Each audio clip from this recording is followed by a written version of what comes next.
ان لوگوں کو دیکھا اور بھی کچھ لوگ اس سے پہلے مسلمان گرفتار ہو گئے تھے جو مہجا کے ساتھ تھے. جبلہ نے جب دیکھا تو فوراً پوچھا تم کون ہو؟ اصحاب محمد میں سے ہو یا تابعین میں سے ہو؟ کہا میں اصحاب محمد میں سے ہوں. اس کے بعد اس نے حضرت فاروق اعظم کی شکایت کی. کہا ایک جو ہے دیہاتی کے لیے مجھ جیسے بادشاہ کو کھو دیا ان کو یہ نقصان ہوگا. سیدنا سعید بن عامر نے کہا مسلمانوں کو کسی سے نقصان نہیں ہوتا. اس کے بعد پھر باتیں بڑھی. سیدنا حسان بن ثابت رضی اللہ تعالیٰ عنہ کے بارے میں پوچھنے لگا کہ کیا تم انہیں جانتے ہو؟ انہوں نے کہا میں جانتا ہوں. ملاقات کب ہوئی تھی؟ کہا یہاں ملک شام آنے سے پہلے انہوں نے دعوت کی تھی, اس میں میں شریک ہوا تھا, وہ ہمارے دوست ہیں. حسان بن ثابت سے جبلہ محبت بہت کر رہا تھا. کون تھے وہ لوگ؟ مداح رسول تھے, نعت رسول پڑھتے تھے, مداح رسول تھے, لہذا وہ جبلہ بھی ان سے محبت کرتا تھا. اس نے کہا سعید بن عامر کو چھوڑ دو, ان کے ساتھیوں کو بھی چھوڑ دو. ایک تھان دیا اور کہا کہ جاؤ ابو عبیدہ بن جراح کو بتا دو کہ اب تک جو لشکر تھے وہ سب عیسائی تھے, مگر اب ہم عربی ہیں اور اب جو ہے لوہے سے لوہے کی ٹکر ہوگی, لوہا لوہے کو کاٹے گا, لہذا ان کو بتا دو میں کسی کو نہیں چھوڑوں گا, کچا چبا جاؤں گا, یہاں سے ان کو بھاگنا پڑے گا, لہذا وہ بھی میرے عربی بھائی ہیں, لہذا میں چاہتا ہوں کہ وہ یہاں سے اطمینان کے ساتھ چلے جائیں, ملک شام چھوڑ دیں, حجاز چلے جائیں. سیدنا سعید بن عامر نے کوئی توجہ نہیں دی, فوراً یہاں پر پہنچے اور پھر ساری باتیں سنائی. حضرت خالد بن ولید رضی اللہ تعالیٰ عنہ نے حضرت ابو عبیدہ سے کہا آپ کا کیا حکم ہے؟ کہا اب تم ہی بتاؤ کیا چاہتے ہو. کہا میں جاؤں گا اور ضرور جاؤں گا. کہا کس طرح تم جاؤ گے؟ کہا میں اس لشکر کو روکوں گا اور میں 10 ساتھیوں کو لے کے جاؤں گا. کہہ دو سبحان اللہ. پوچھا کتنے ہزار کا لشکر ہے؟ کہا 10,000 کا. اور حضرت خالد بن ولید کہہ رہے ہیں میں 10 کو لے کے جاؤں گا اور ہم 10 ان کو کافی ہوں گے. حضرت سیدنا ابو عبیدہ بن جراح کہتے ہیں خالد یہ تمہارا کام ہے, تم چن لو. انہوں نے چنا حضرت زرع بن ازور, حضرت عبد الرحمن بن ابی بکر, حضرت رافع بن عمیرہ طائی, حضرت سعید بن عامر اور اس کے ساتھ اور بھی صحابی, اور 10 یہ 11ویں حضرت خالد بن ولید. اور پھر حضرت خالد جب چل رہے تھے تو انہوں نے اپنے غلام حمام کو بھی ساتھ میں لے لیا اور کہا آج تمہیں وہ منظر دیکھنے کو ملے گا جو کبھی نہیں دیکھا ہے, چلو ہمارے ساتھ. اب لوہے کے اس پل کی طرف حضرت خالد بن ولید آگے بڑھے. پل کے اس پار جبلہ اپنے لشکریوں کے ساتھ تھا. سیدنا سعید بن عامر سے حضرت خالد بن ولید نے پوچھا کیا جبلہ سے تمہاری بات ہوئی تو اس میں تم کو یہ معلوم ہوا کہ حاکم لوکا کنسرین کا یہ حاکم جبلہ کے استقبال کے لیے آنے والا ہے؟ بولے ہاں وہ بھی جو ہے اپنے چند ساتھیوں کے ساتھ جبلہ کے استقبال کے لیے آنے والا ہے. کہا اب اس پر ہم قبضہ کریں گے, حاکم لوکا کو نہیں چھوڑیں گے, سب سے پہلے اس کو گرفتار کریں گے. اس کے بعد سیدنا خالد بن ولید نے اپنے ساتھیوں سمیت وہاں رات گزاری, ٹھہرے رہے, صبح فجر کی نماز پڑھائی, فجر کے بعد قرآن کی تلاوت کرنے لگے. اس کے بعد جب جبلہ کا وہ لشکر بالکل کنسرین شہر کی طرف راستے میں آتا دکھائی دیا, حضرت خالد بن ولید نے اپنے ساتھیوں سے کہا اپنے چہرے پر کپڑا ڈال دو اور اس طریقے سے چہرے چھپا لو کہ دیکھنے والا یہ سمجھے کہ دھول اور گرد و غبار سے بچنے اور دھوپ سے بچنے کی وجہ سے چہرہ چھپایا ہے. اور ایک ایک کر کے جب یہاں سے لشکر نکلے تو اس کے ساتھ شامل ہو جاؤ اور میں بڑھتے بڑھتے جبلہ کے لشکر کے بالکل آگے چلا جاؤں گا.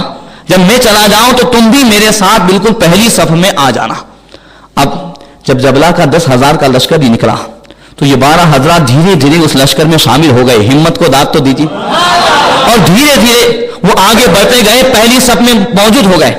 اب کنسرین کا وہ قلعہ قریب آتا گیا. جب بالکل موڑ آیا تو حاکم لوکا اپنے ساتھ بہت سارے لوگوں کو لے کر, اور جبلہ کے ساتھ حاکم عبودیہ بھی تھا, عمودیہ کا حاکم بھی تھا. لہذا یہ جب آگے بڑھے تو سیدنا خالد بن ولید نے اپنے ساتھیوں کو اشارہ کیا. یہ 12 حضرات یہ بالکل حاکم لوکا کے قریب گئے. حاکم لوکا نے جب سمجھا دیکھا تو وہ یہ سمجھا کہ جو ہے جبلہ نے 12 آدمی میرے پاس میرے استقبال کے لیے اور جو ہے میری آہو بھگت کے لیے بھیجا ہے. جیسے ہی قریب پہنچے حضرت خالد بن ولید تو جو ہے حاکم لوکا دعا دینے لگا اور کہنے لگا صلیب اور مسیح تمہاری مدد کرے, تمہیں سلامت رکھے. حضرت خالد بن ولید نے کہا تجھ پر لعنت ہو, تجھ پر سختی ہو, ہم صلیب کے بندے نہیں خدا کے بندے ہیں اور مجھے پہچان لے, میرا نام خالد بن ولید ہے.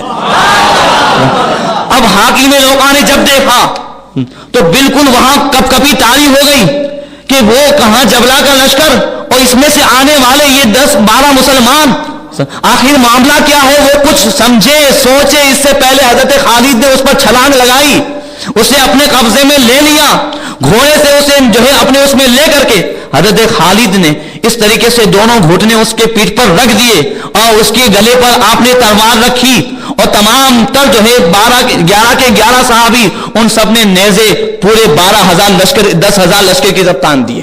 منظر کیا ہوگا؟ اور پھر کہا کہ اب اگر کچھ کرو گے تو سب سے پہلے تمہارا یہ ساتھی حاکم لوقا چلا جائے گا۔ اب یہ حضرت خالد بن ولید نے ان سے کہا سینہ اپنا لشکر کی طرف رکھو، پیٹھ میری طرف رکھو۔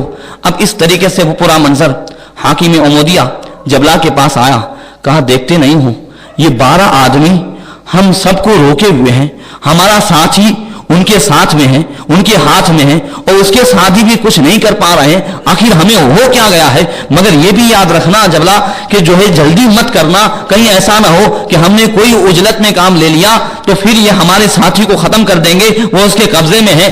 جبلہ آگے بڑھا، سیدنا خالد بن ولید سے عربی میں گفتگو کرنے لگا اور طرح طرح کے سوالات کرنے لگا۔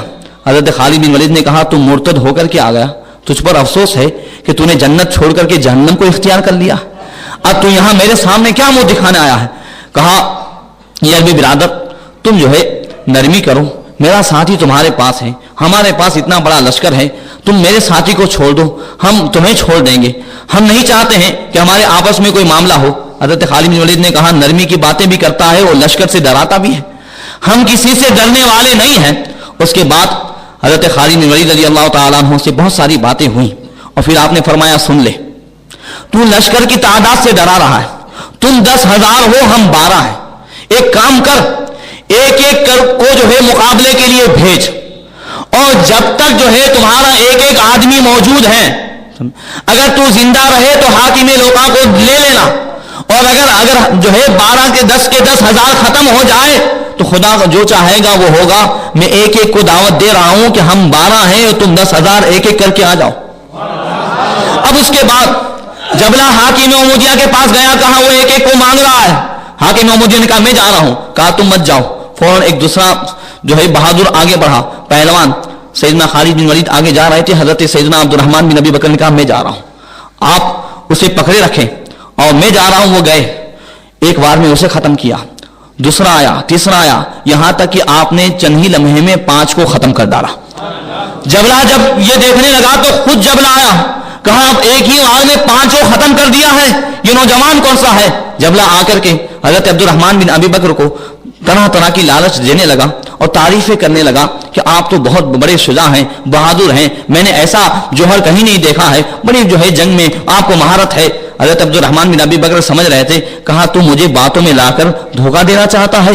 سن لے، میں نے مولائے کائنات شیر خدا سے تعلیم حاصل کی ہے، کوئی مجھے دھوکہ نہیں دے سکتا، میں نے جنگ کی تعلیم ان سے حاصل کی ہے، دھوکہ نہیں دے سکتا۔ جبلہ کہنے لگا کہ جو ہے میں دھوکہ نہیں دے رہا ہوں، ارے میں تجھے اپنی بیٹی دے کر کے میں بیٹا بنانا چاہتا ہوں، میں تجھے داماد بنانا چاہتا ہوں، میں نے تمہیں دیکھ کر کے واقعی مان لیا ہے کہ بہادر ایسے ہی ہوتے ہیں، لہذا تم اگر جو ہے مان جاؤ، نصرانیت قبول کر لو، عیسائیت قبول کر لو تو پھر میرے داماد ہو جاؤ گے، ہرقل بادشاہ تمہیں یہ نوازے گا، یہ انعام و دولت دے گا۔ حضرت سیدنا عبد الرحمن بن ابی بکر فرماتے ہیں کہ تم مجھے لالچ دے رہا ہے اور کہہ رہا ہے کہ دنیا ملے گی، یہ ملے گا، ہمیں ہمارے نبی نے ہمیں وہ دیا ہے، اب ہمیں دنیا کی ضرورت نہیں ہے۔ کون دیتا ہے؟ ارے دینے کو منہ چاہیے، دینے والا ہے سچا ہمارا نبی۔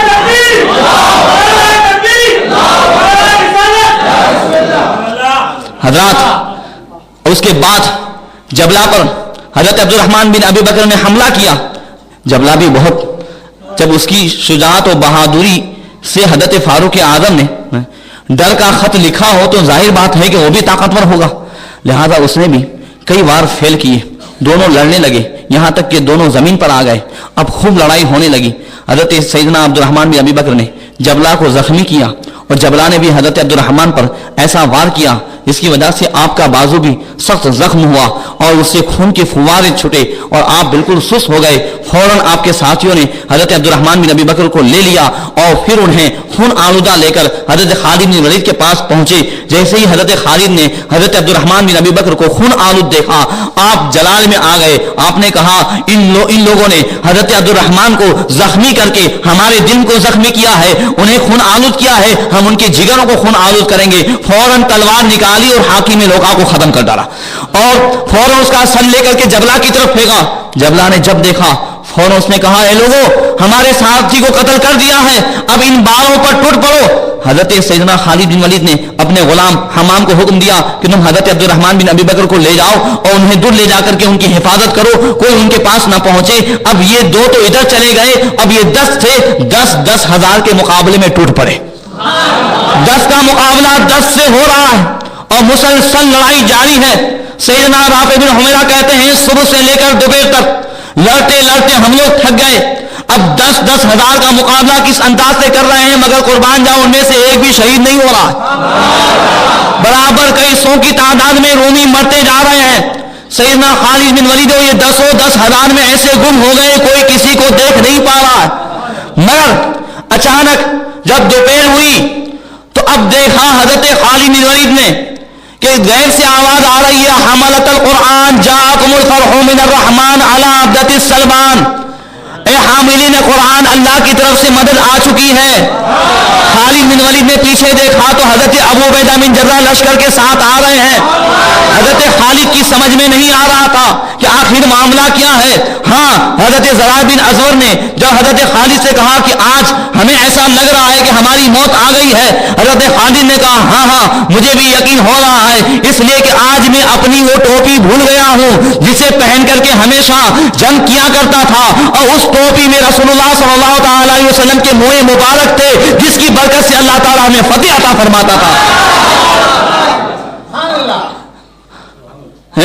اندازہ تو لگائیں, سوکھے دانوں پہ ہمارے بھی کرم ہو جائے, چھائے رحمت کے گھٹا بن کے تمہارے گیسو, ہم سیاہ کاروں پہ یارت تپیش محضر میں سائے افغن بن کے سوارے تمہارے گیسو. یہ رسول اللہ صلی اللہ علیہ وسلم کی اس مبارک گیسو کی برکت سے فتح ملا کرتی تھی.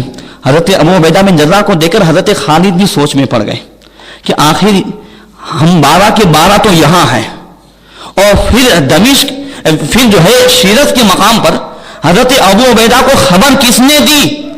جب حضرت ابو عبیدہ, آپ تھوڑی آج مجھے ٹائم دے دیجئے, اب میں تھوڑا بڑھتا رہوں گا, تھوڑا سا بس, اور اگر چھوڑ دوں گا تو آپ کہیں گے کہ بالکل چھوڑ کے چلا گیا.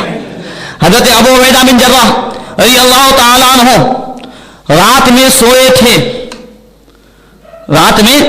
سیدنا خالد بن ولید کو رات میں مصیبت پہنچی ہے نہیں, دین میں پہنچی. آپ رات میں سوئے ہیں, اچانک بیدار ہوئے, خیمے سے باہر نکلے اور چلا کر کہنے لگے النفیر النفیر قد احیط بفرسان الموحدین, اے لوگوں بھاگو بھاگو مدد کے لیے, موحدین حضرت خالد اور ان کے ساتھی مصیبت میں آ گئے ہیں. لوگوں نے کہا کیا بات ہے یا امین الامت, کیا بات ہے؟ کہا میں ابھی سویا تھا کہ رسول اللہ صلی اللہ علیہ وسلم خواب میں تشریف لائے, انہوں نے مجھے جگایا اور کہا یا ابن الجراح اتنام عن نصرت القوم الکرام قم والحق بخالد فقد احاط به اللعام. اے ابو عبیدہ بن جراح, کیا تم قوم کی مدد سے غافل ہو کر سوئے ہو؟ ارے کھڑے ہو جاؤ اور خالد کی مدد کو پہنچو, کمینہ لوگوں نے ان کو گھیر لیا ہے. اور پھر آقا فرماتے تم جاؤ کہ فَإِنَّكَ تَلْحَقُ مِن مَشْيَةِ اللَّهِ تَعَالَى مِن رَبِّ الْعَالَمِينَ, تم جاؤ, اللہ نے چاہا تو تم انہیں پالو گے, تم ان کی مدد کو جاؤ گے, پہنچ جاؤ گے. اب آپ اندازہ لگائیں کہ حضرت خالد نے پوری رات پل کے پاس گزاری, فجر کی نماز وہاں پڑھائی, پھر صبح ان سب سے ملاقات ہوئی, اور پھر اس کے بعد یکے جو ہے حملہ ہوا, اور پھر جا کر کے دیر میں یہ جو ہے آمنے سامنے ہوئے ہیں. مگر رسول اللہ صلی اللہ تعالی علیہ وسلم کب خبر دے رہے ہیں؟ مصیبت حضرت خالد کو دوپہر کے وقت پہنچ رہی ہے, اور رات ہی میں غیب دان نبی خبر دے رہے ہیں, اور خبر دینے کے بعد مسلمانوں کو بھیج رہے ہیں. پتا چلا اللہ کے نبی کے سامنے کچھ پوشیدہ نہیں ہے, اور کیسے پوشیدہ ہو, جن کی آنکھوں سے رب چھپا نہیں ہے تو کوئی چیز چھپی نہیں ہے, اور چھپا تم پہ کرو درود.